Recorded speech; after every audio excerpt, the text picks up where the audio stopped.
Hello and welcome to Fireside Chats with Leo Rodman, featuring your host, Leo Rodman. Hello, everybody. I'm your host, Leo Rodman, and with me today is Corina Goetz. Corina, would you tell me a little bit about yourself and your background? Sure.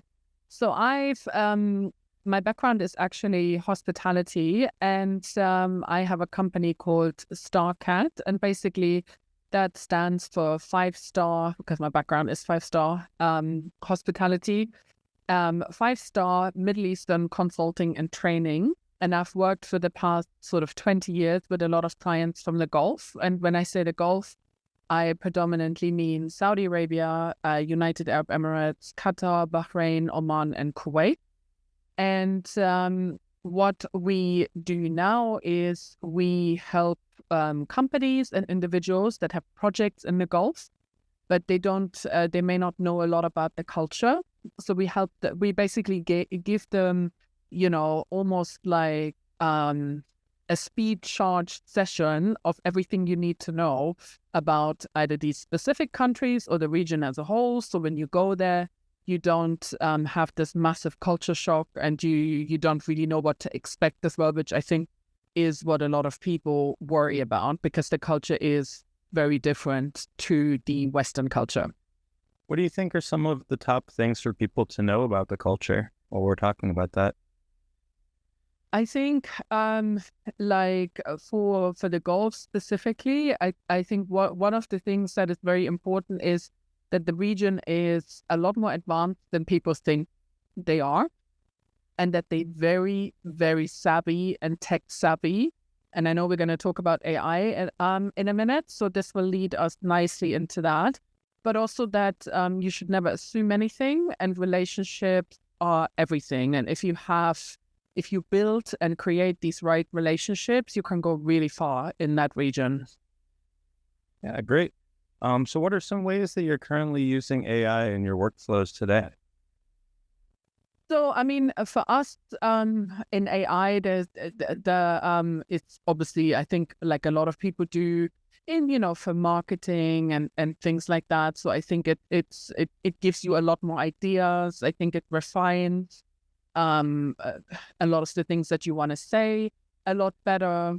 And I mean, I would obviously say that you shouldn't use it just exclusively and just rely on, let's say, ChatGPT to write all your communication, because that's not going to work. And then also, I think people will see that there's no personality in there. But I think a combination of both can work really well. And when we talk about the Gulf, for example, I was talking with a friend of mine from Saudi Arabia, and he actually said, ChatGPT at the minute is not refined enough for the Arabic language at this point. He said there's a lot of things that ChatGPT gets wrong in that regard. So it's probably not like as crazily used as in the West, but that's not to say that it won't be, because I think, we all know that AI moves really fast, and also like ChatGPT learns really quick. So I'm sure that, these kind of things will get ironed out really quickly. However, AI is a big topic in the Middle East, that there's a lot of different things going on. Yeah, absolutely. I know that just, a couple weeks ago, JAIS, J-A-I-S, came out, an Arabic language model, or LLM. Have you used it all yet, or not yet? I haven't heard about that just yet, but it's where I've seen AI used a lot in the Middle East is in terms of like art, and when they are trying to come up I'd say with like new marketing campaigns, not so much I think with the writing, but more on the image side. So for example, and I'm very happy to send you that link later on, there is a really brilliant lady called Noura Al-Suwairi, and she's based in Jeddah, which is in Saudi Arabia. And she created these amazing AI images for like a place and I don't know if many of your listeners will have heard of that, because they are now obviously opening Saudi Arabia to tourism. And there's a place in Saudi Arabia called Al Ula, which is, for anyone who's ever been to the Middle East, it probably looks like a little bit similar to Petra in Jordan. So it's sort of like these amazing buildings, and she came up with some really brilliant AI images, like of tennis courts in there, and I think polo things, and it's just really beautiful the way it was done, and I think they've really sort of like embraced that, and not just for Saudi, but I think for the region as a whole. But I think Saudi is obviously the one that's pushing ahead the most because they have this massive Vision 2030, and then also in 2022 they had this global AI summit. And the other thing that I think a lot of people should know about Saudi is that 63% of the population, of the native population, so people that are Saudis, are under 30. So that just tells you everything you need to know with, so you can imagine like social media, the internet is adopted so widely that, it's, and I think a lot of the people in the West often don't grasp that. They think, oh, we have all the technology, we need to show them, but they are actually quite ahead. And that's what I mentioned earlier, that, they're very tech savvy, they know about a lot of the new places, they're very well educated. So I think that's what a lot of people should bear in mind before they go. Yeah, absolutely. What do you think about Saudi Arabia versus the UAE in terms of technology? Because I assume that both are kind of jockeying to be at the forefront. Yeah, I think so. I think both of them have sort of that AI integrated into their visions. So the UAE, for example, they have a strategy for AI 2031, which is also part of their overall strategy. In 2030, it's behind already. That's right, but pretty much all, on track 2030 or 2031. So, maybe they haven't done it, or they haven't brought AI as much into art yet, but they're looking at it at a variety of things like education, water, energy. And that's very similar to Saudi. I think they're really embracing that AI to see how can they make this work. And they also, I think the UAE at the minute is such a business hub, and Saudi, wants to, or is sort of emerging as another business hub. So I think, it will be very complementary in the region. And it's really interesting because also Oman has a Vision 2040, and they've invested into like an AI platform. So all of these kind of visions very much align, I think, for the whole region. And they want to bring new technologies and new things out there. And it's really interesting because also the European Union National Institute of Culture, they opened up cluster in Saudi last year in June. In June 2021. And it's basically, this is, to bring more artistic AI into Saudi. So I think there's a lot of cooperation that people don't realize is happening in these Middle Eastern countries. And I would say, whatever the UAE and what Saudi is doing is benefiting the whole region. Yeah. How does this tie into NEOM, NEOM? Is that still on track or on pace? Oh, yes, definitely. So NEOM is obviously the big project that a lot of people have heard about, but there's so many sub-projects to NEOM. So for example, I think a lot of people have heard about the line. So that's going to be AI is going to be used a lot in there, because the whole goal of the line is very much about being sustainable and using new technologies to make things really easy. But then you also have other project, like for example, you have Trojena, which is going to be sort of the mountain ski resort.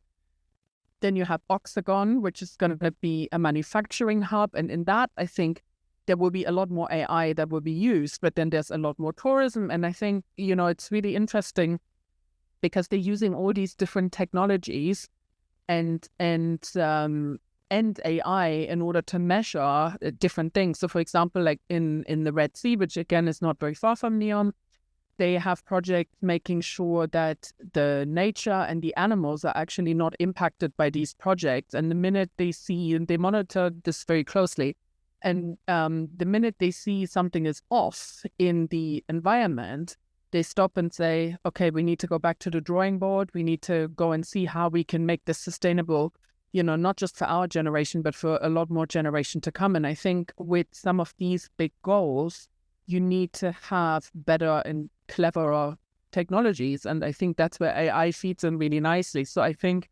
there's probably a lot more usage for this out there in the region that the majority of people know. Yeah. And I think it's interesting to see you mention Oman as a potential player in the game. I've actually been to UAE and Oman. I haven't been to Saudi Arabia. Okay. Obviously a much smaller country, a lot smaller funding source. I know that there's a lot of vision there. What do you know about what's happening in Oman? Well, Oman is really interesting because I think in the last, I would say, probably 2 years, they had a change in rulership as well, purely because the Sultan, who was ruling before for 40 years, he passed away. So it's sort of the next generation ruler. And this was very different because the Sultan before, he didn't have any like children or something that was sort of like the natural succession, I think. And for a long period of time, they didn't even know who was the successor to him.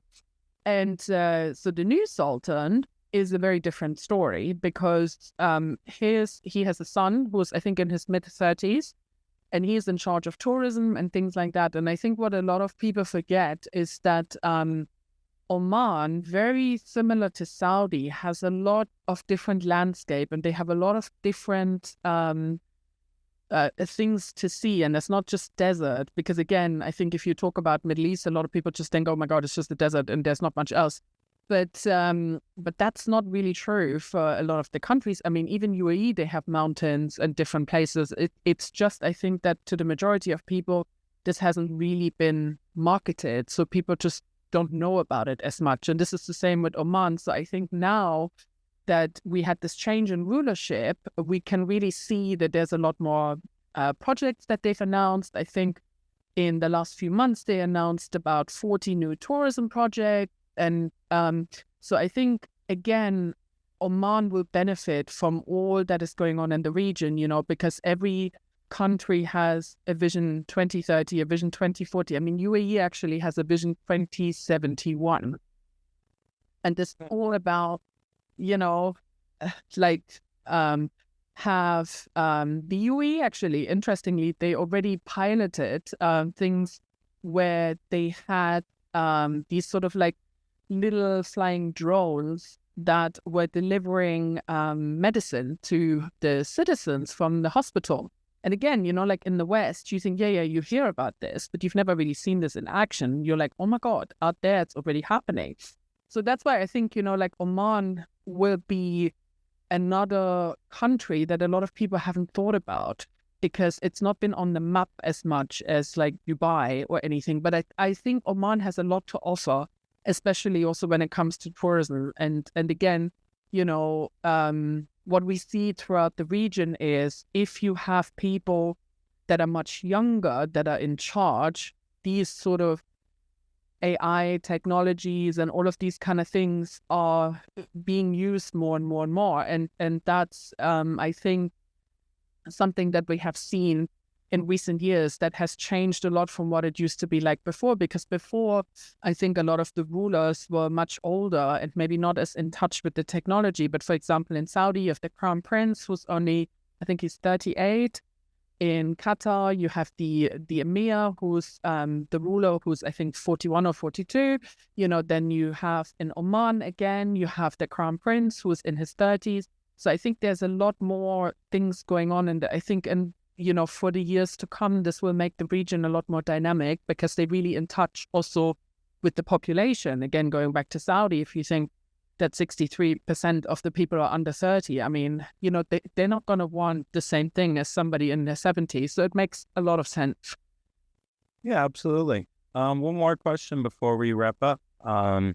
We talk about the UAE as being kind of one country, and to some extent on the international stage, it operates that way. But within it has, I believe, correct me if I'm wrong, 5 different kingdoms.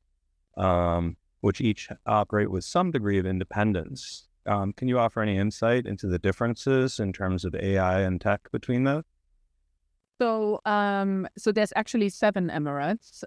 Sorry. But I think the majority of the people just know about Dubai, and then obviously Abu Dhabi, which is where the majority of the government sits. And Ferrari World.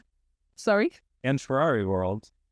And so, well, correct. Yeah. And lots of other things as well in Abu Dhabi.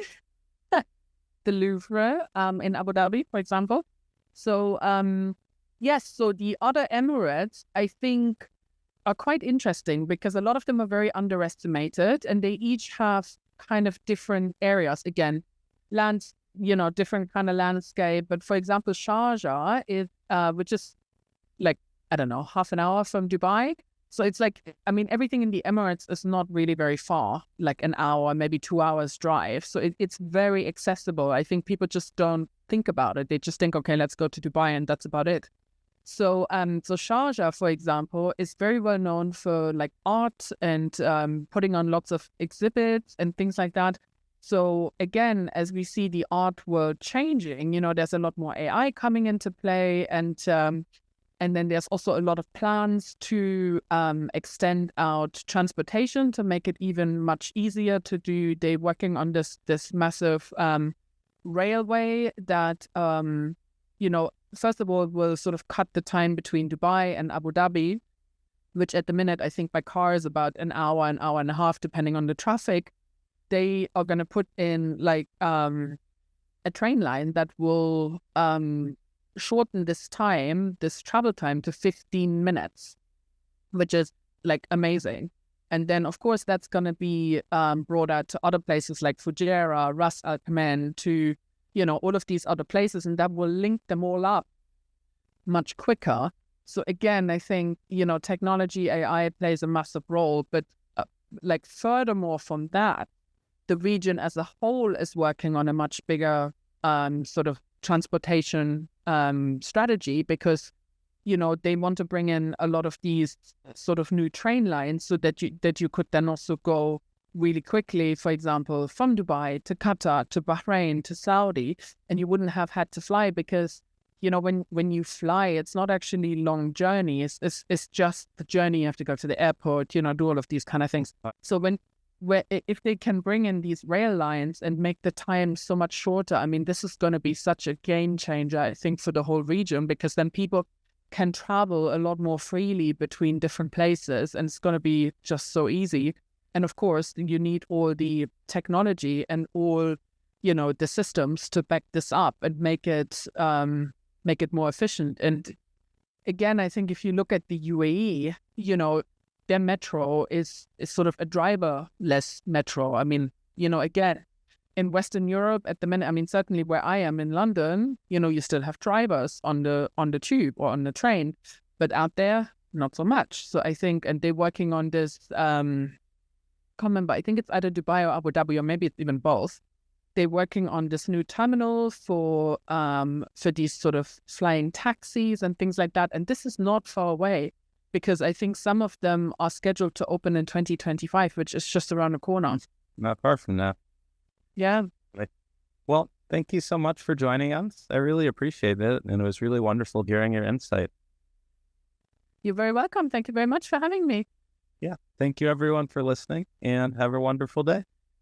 Bye, everyone. Bye.